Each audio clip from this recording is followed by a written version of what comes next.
तुकाराम मुंडे हे नाव ऐकलं की लगेच डोळ्यासमोर काय येतं? एक कडक अधिकारी, बरोबर? पण सध्या ना एकच प्रश्न सगळीकडे विचारला जातोय की यांना अचानक एवढं टार्गेट का केला जातंय? म्हणजे यांचा दोष तरी काय आहे? चला, आज याच सगळ्या प्रकरणाच्या मुळाशी जाऊया.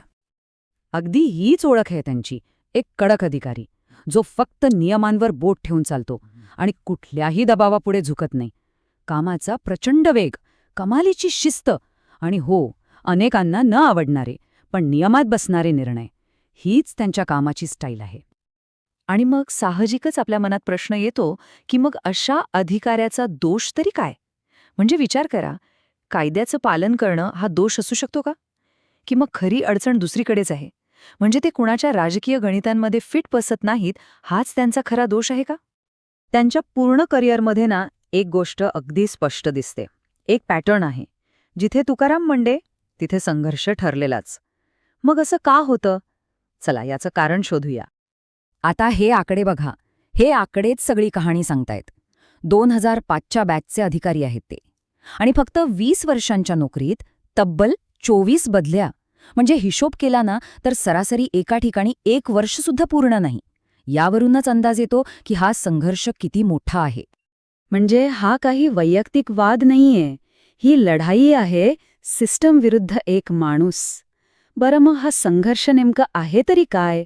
थोडं खोलात जाऊन समजून घेऊया. आपल्या व्यवस्थेचं कसं आहे माहितीये? इथे अनेकदा येसमॅन अधिकारी जास्त चालतात. म्हणजे जे डोळे झाकून वरिष्ठ किंवा नेते सांगतील ते ऐकतील. पण मुंडेंची स्टाईल याच्या एकदम उलट आहे. एकदम डायरेक्ट, बाय द बुक आणि बिनधास्त. आणि नेमकं हेच सिस्टममधल्या अनेकांना खुपतं. त्यांच्या प्रत्येक पोस्टिंगचा इतिहासच बघा ना. सगळीकडे हेच चित्र दिसेल.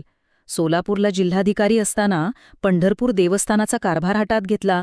नवी मुंबईत अतिक्रमण काढताना तिथल्या आमदारांशी पंगा घेतला. पुण्यात PMPMLला शिस्त लावण्याचा प्रयत्न केला. किंवा नागपूरमध्ये तर आमदारांशी थेट वादच झाले. म्हणजे प्रत्येक ठिकाणी त्यांचे निर्णय हे प्रस्थापित लोकांच्या फायद्याच्या आड आले. याचं एक जबरदस्त उदाहरण म्हणजे पंढरपूरचा किस्सा. जेव्हा ते जिल्हाधिकारी म्हणून देवस्थानचे अध्यक्ष झाले ना, तेव्हा त्यांनी एक असा निर्णय घेतला जो खूप गाजला. तो निर्णय होता VIP दर्शन बंद करण्याचा. आणि त्याचा परिणाम काय झाला माहितीये? त्या वर्षी इतिहासात पहिल्यांदाच रात्री 2:30 वाजता सामान्य वारकऱ्यांसाठी दर्शनाची रांग उघडली. आणि नियम काय? एकदा सामान्यांची रांग सुरू झाली की कुठलाही VIPमध्ये येणार नाही. हा नियम त्यांनी इतका कडकपणे पाळला की त्या वर्षी रेकॉर्ड ब्रेक वारकऱ्यांनी विठ्ठलाचं थेट दर्शन घेतलं. आता गंमत बघा, त्यांच्या कामामुळे जी प्रचंड लोकप्रियता मिळते ना, तीच त्यांच्यासाठी एक प्रॉब्लेम बनते. कारण राजकारणामध्ये लोकप्रियता म्हणजे एका दुधारी तलवारीसारखी असते. राजकारणात ना एक अलिखित नियमच आहे. एखादा अधिकारी जर जास्तच लोकप्रिय झाला तर तो सिस्टमसाठी एक धोका मानला जातो. आणि त्यातही निवडणुका जवळ असतील तर मग विचारायलाच नको. असा अधिकारी म्हणजे राजकीय समीकरणांसाठी मोठी डोकेदुखीच.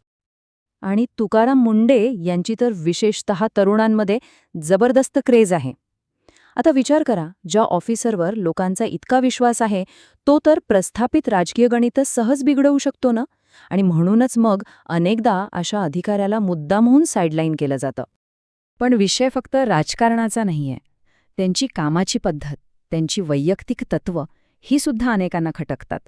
त्यांची काम करण्याची पद्धत म्हणजे एकदम धारदार आहे, गुळगुळीत नाही की सगळ्यांनाच आवडेल. त्यांच्यासोबत ज्यांनी काम केलं ना, ते सांगतात की मुंडे यांना फक्त 2च गोष्टी समजतात. नंबर 1, हे काम कायद्यात बसतंय का? उत्तर हो असेल तर ते काम होणारच. आणि नंबर 2, काम कायद्यात बसत नाहीये का? मग ते काम अजिबात होणार नाही. संपला विषय. मध्ये कुठलाही ग्रे एरिया नाही. आणि हाच रोखठोकपणा अनेकांना पचत नाही. त्यांची काही वैयक्तिक तत्त्व तर आणखीनच कडक आहेत. जसं की ते कुणाच्याही घरी जेवायला किंवा पार्टीला जात नाहीत. का? कारण त्यांचं म्हणणं आहे की यामुळे एक पर्सनल रिलेशन तयार होतं, जे नंतर कामाच्या आड येऊ शकतं. वेळेचे तर ते इतके पक्के आहेत की विचारायलाच नको. आणि आठवतंय, आरोग्यमंत्री तानाजी सावंत यांच्यासोबतचा जो वाद झाला होता, त्यातून तर हेच समोर आलं की ते मंत्र्यांसाठीचे जे न लिहिलेले प्रोटोकॉल्स असतात ना, ते सुद्धा पाळायला तयार नसतात. तर मग प्रश्न येतो की ह्या सगळ्यामागे सूत्रधार नक्की कोण आहे? पण खरं सांगायचं तर हे कोणा एका व्यक्तीचं किंवा एका ग्रुपचं काम नाहीये. ह्यामागे अनेक गोष्टी, अनेक लोक एकत्र काम करत आहेत असं दिसतं. यामध्ये आपल्याला मुख्यत्वे 3 गट दिसतात. पहिला गट तो ज्यांची राजकीय गणितं मुंडेंमुळे बिघडतात. दुसरा गट तो ज्यांना त्यांची लोकांमध्ये असलेली लोकप्रियता बघवत नाही. आणि तिसरा गट म्हणजे तो ज्यांना सुधारणा करणारे कडक अधिकारी नकोत, तर सहज मॅनेज होणारे अधिकारी हवे आहेत. म्हणूनच तुकाराम मुंडे यांना टार्गेट करणं हा काही एकच प्रसंग नाहीये, तर व्यवस्थेसमोर न झुकणाऱ्या एका निर्भीड अधिकाऱ्याला सिस्टमकडून मिळणारी ही एक नॅचरल रिॲक्शन आहे. असे अधिकारी लोकांच्या कायम लक्षात राहतात, पण त्याचवेळी ते सिस्टमच्या निशाण्यावर सुद्धा येतात. आणि मग शेवटचा आणि सगळ्यात मोठा प्रश्न हाच उरतो की मुंडे यांच्यासोबत होणारा हा सततचा संघर्ष हे एखादं राजकीय षडयंत्र आहे की मग त्यांची नो कॉम्प्रोमाइजवाली सरळ मार्गी कार्यशैलीच याला कारणीभूत आहे. विचार करण्यासारखा प्रश्न आहे नाही का?